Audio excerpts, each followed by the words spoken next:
जय सद्गुरुदेव। आपको सभी साधकों को श्रावण मास की बहुत बहुत शुभकामनाएं, बहुत बहुत बधाई। बहुत लंबे समय से एक बार फिर आपके बीच में उपस्थित हुआ हूँ, आपको चेतना देने के लिए और रुद्राक्ष की क्या महिमा है वो बतलाने के लिए। रुद्राक्ष जो आप देख रहे हैं हमारे गले में, रुद्राक्ष की माला है और दिव्य रुद्राक्ष इसमें लगे हुए हैं, जो कि अपने आप में पूर्ण मंत्र सिद्ध हैं और चैतन्य हैं। गुरु कृपा और फिर शिव कृपा से रुद्राक्ष जो है हमें प्राप्त होते हैं। रुद्राक्ष की बहुत महिमा है। शास्त्रों में, शिव पुराण में रुद्राक्ष की बहुत सी महिमा का वर्णन ऋषियों ने किया है, भगवान व्यास जी ने किया है। बहुत से उपनिषदों में भी रुद्राक्ष का वर्णन आया है, पुराणों में वर्णन आया है। और रुद्राक्ष की इतनी महिमा है कि जितनी गाई जाए उतनी कम है। रुद्र के आँखों से रुद्राक्ष के बीज की उत्पत्ति हुई है। शिव पुराण में और अन्य दिव्य ग्रंथों में रुद्राक्ष एक मुखी से 16 मुखी तक बतलाए गए। अलग अलग युगों में इनकी संख्या एक मुख से 16 मुख, 18 मुख, 21 मुख, 32 मुख तक के रुद्राक्षों का भी वर्णन आया है। लेकिन एक मुखी से 21 मुखी तक रुद्राक्ष प्राप्त हो सकते हैं आज भी कलयुग में, साधना के बल पर, तपस्या के बल पर और शिव कृपा के बल पर। एक मुखी रुद्राक्ष बहुत दुर्लभ है, बहुत कठिनता से प्राप्त होता है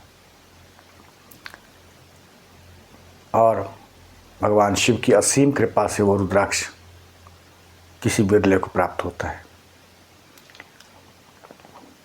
लेकिन आज बहुत लोग हमें मिलते हैं तो वो डुप्लीकेट एक मुखी रुद्राक्ष बेचते हैं, तो हम उन्हें मना करते हैं कि ये डुप्लीकेट है। एक मुखी रुद्राक्ष बहुत रियर है, बहुत कठिन तपस्या से प्राप्त होता है। ऐसा नहीं है कि नहीं है, मिलता नहीं है, लेकिन बहुत दुर्लभ है। मैंने अपने जीवन में अपने गुरुदेव जी के पास एक मुखी रुद्राक्ष देखा था, दर्शन किया था, और उसमें बहुत ज़्यादा एनर्जी थी, बहुत ज़्यादा ऊर्जा थी उसमें।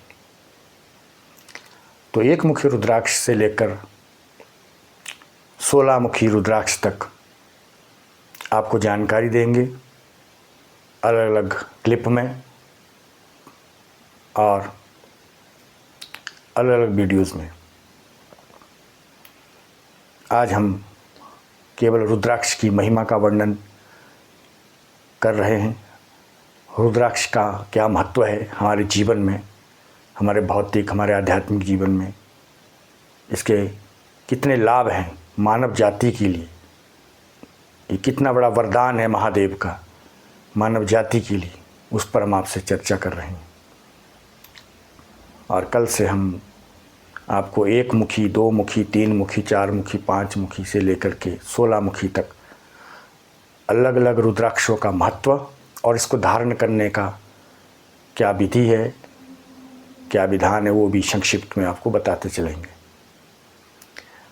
मगर ध्यान रखिए, हम लोग रुद्राक्ष बेचते नहीं हैं, हम रुद्राक्ष का बिजनेस नहीं करते हैं। क्योंकि आप मेरे गले में भी जो रुद्राक्ष देख रहे हैं, भगवान शिव कृपा और गुरु कृपा से प्राप्त हुआ है।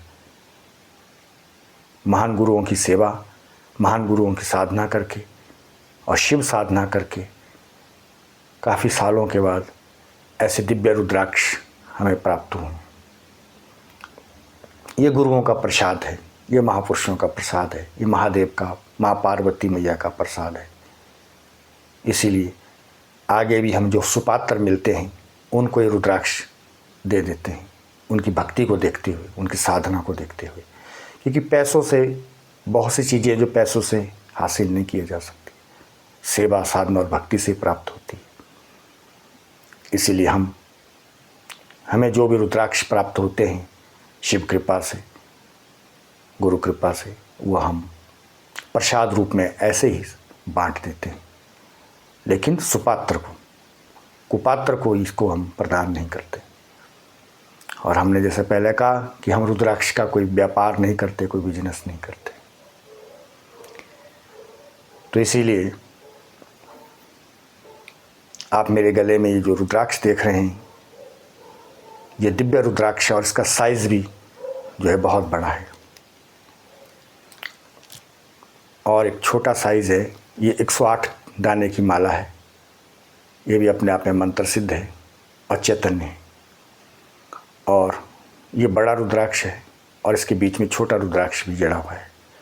ये 27 मनकों की माला है, जिसको नक्षत्र मालिका भी कहते हैं, क्योंकि हमारे आकाश मंडल में 27 नक्षत्र हैं। उन्हीं नक्षत्रों को प्राण प्रतिष्ठित किया गया है इस माला से, इसलिए ताकि हमें 27 नक्षत्रों की दिव्य ऊर्जा और बल प्राप्त हो, उनकी एनर्जी प्राप्त हो। रुद्राक्ष वह होता है जिसमें शक्ति हो, ऊर्जा हो।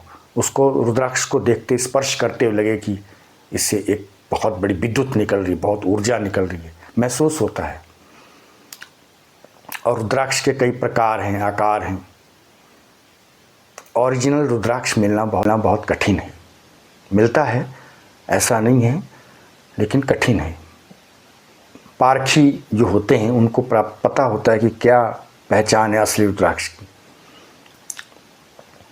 कई लोग पानी में डुबाते हैं कि तैर गया, ये नकली है, डूब गया, ये असली। ऐसा नहीं है। रुद्राक्ष की पहचान करना बहुत जटिल है। जो शिव योगी होगा, शिव साधक होगा,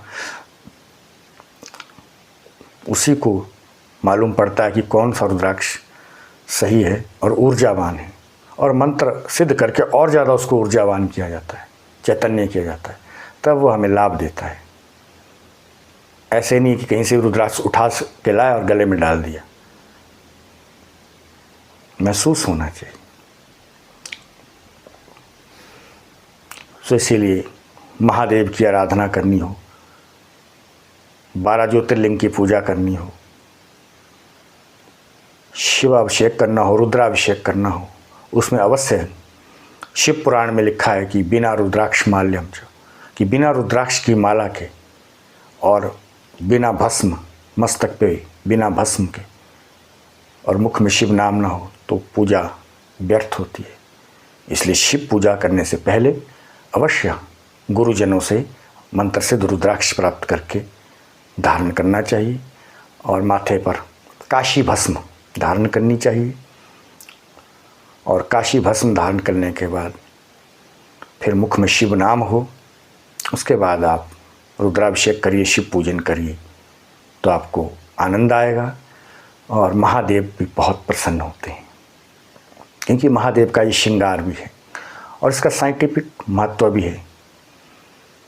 इसीलिए बहुत देशों विदेशों में रुद्राक्ष पर बहुत रिसर्च हो रही है, बहुत खोज हो रही है। मेरी बहुत समय से तमन्ना थी कि मैं रुद्राक्ष पर कुछ बोलूं। पिछले 30-35 वर्षों से मैं रिसर्च कर रहा हूं रुद्राक्ष पर। पेड़ भी लगा रहा हूं, कुछ जगह पेड़ टिके भी हैं। इसीलिए ये शिव का प्रसाद है। भगवान शिव की कृपा से ना रुद्राक्ष प्राप्त होते हैं, ना इसके वृक्ष प्राप्त होते हैं। बहुत साधना करनी पड़ती है भगवान शिव की,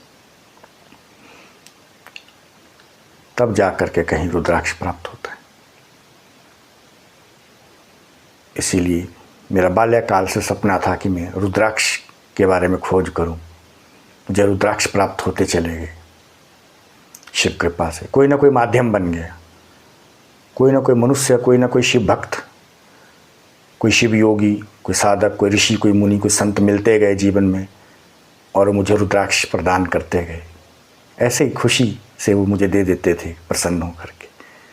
और मैं भी अपने पास रखता नहीं था, मैं भी अपने कोई प्रिय पात्र मिल गए, भक्त मिल गए, अच्छे कोई साधक मिल गए, कोई जिज्ञासु, उनको दे देते थे। अगर हम बांटते हैं तभी तो मिलता है। जब बांटेंगे नहीं, अपने पास रख देंगे उसको कैद करके कि बस मैं ही अकेला ही खाऊं इसको, तो फिर नहीं प्राप्त होता कुछ। तो हमें जो भी मिलता गया बांटते गए, मिलता गया बांटते गए। आज भी अभी ये देख रहे हैं रुद्राक्ष, कुछ समय पश्चात मुझे कोई सुपात्र मिलेगा, कोई अच्छा शिव भक्त मिलेगा, हम उसको ये भी दे देंगे प्रसाद के रूप में। बिजनेस नहीं करते हम लोग। तो इन्हीं शब्दों के साथ बाकी अगले क्लिप में आपको एक मुखी, दो मुखी, मतलब हर मुखी का जानकारी देंगे पुराणों के आधार पर। और श्रावण मास आपके लिए मंगलमय हो। खूब शिव आराधना करें, खूब पूजा करें, खूब अभिषेक करें, शिव नाम का जाप करें, शिव पुराण की कथा सुनें, शिव की महिमा को अपने कानों से श्रवण करें, अपने हृदय को पवित्र बनाएं। और श्रावण मास में संकल्प लें कि हमारा मन पवित्र हो, हम दूसरों के लिए अच्छा सोचें, दूसरों के काम आएँ, हमारे जीवन की जो कलमशता दूर हो, हमारे जीवन के जो अंदर विकार हैं वो दूर हो, हम सबको अच्छी नज़र से देखें, हम सबको अपना समझें। और जो हमारे देश के लिए दिगंबत हुई है आत्मा, कहीं उनकी आत्मा की शांति मिले, उसके लिए भी भगवान महादेव की पूजा करें। हमारे कई वीर सैनिक जो है वीर गति को प्राप्त होते हैं, जो रात दिन सरहदों पर पहरा देते हैं बेचारे, उनकी आत्माओं को भी शांति मिले। और जो अभी वर्तमान में हैं, पहरा दे रहे हैं सरहदों पर, उनका भी जीवन मंगलमय हो, भगवान शिव की उन पर असीम कृपा हो, इसके लिए भी हम पूजा करें। केवल अपने लिए हम पूजा ना करें, देश के लिए करें, हमारे देश का कल्याण हो, रक्षा हो, महादेव हमारे देश की रक्षा करें। और हमारे देश विदेश में भी जो हमारे भाई लोग रहते हैं, जो भक्त हैं, उनकी भी जो है रक्षा करें महादेव, ऐसी कामना है। और जो लोग भी इस बार, पिछली बार बारिश हो रही है, वृष्टि हो रही है, अतिवृष्टि हो रही, आपदाएं आ रही हैं, बादल फट रहे हैं, कई डिजास्टर स्लाइडिंग हो रही है, उसमें भी कई लोग, कई प्राणी जो है उनका स्वर्गवास हुआ, देहांत हुआ है, उनकी आत्मा की शांति के लिए भी हम पूजा करें, पाठ करें, प्रार्थना करें कि उनकी आत्मा को शांति मिले। और आप सबके हृदय में बैठे भगवान को एक बार फिर मैं प्रणाम करते हुए अपनी वाणी को प्रणाम देता हूँ और कामना करता हूँ कि पूरा विश्व का कल्याण हो, शांति हो, भाईचारा हो, प्रेम हो, पूरा विश्व कल्याणमय हो, शिवमय हो। शिव का मतलब ही होता है कल्याण। तो आप के अंदर कल्याण तत्व जागृत हो, शिव तत्व जागृत हो। इन्हीं शब्दों के साथ श्रावण मास की आपको एक बार फिर शुभकामना देता हूँ। रुद्राक्ष का महिमा क्या है वो अगले अंक में आपको बतलाएंगे। इन्हीं शब्दों के साथ ओम हर हर महादेव, हर हर महादेव, हर हर महादेव।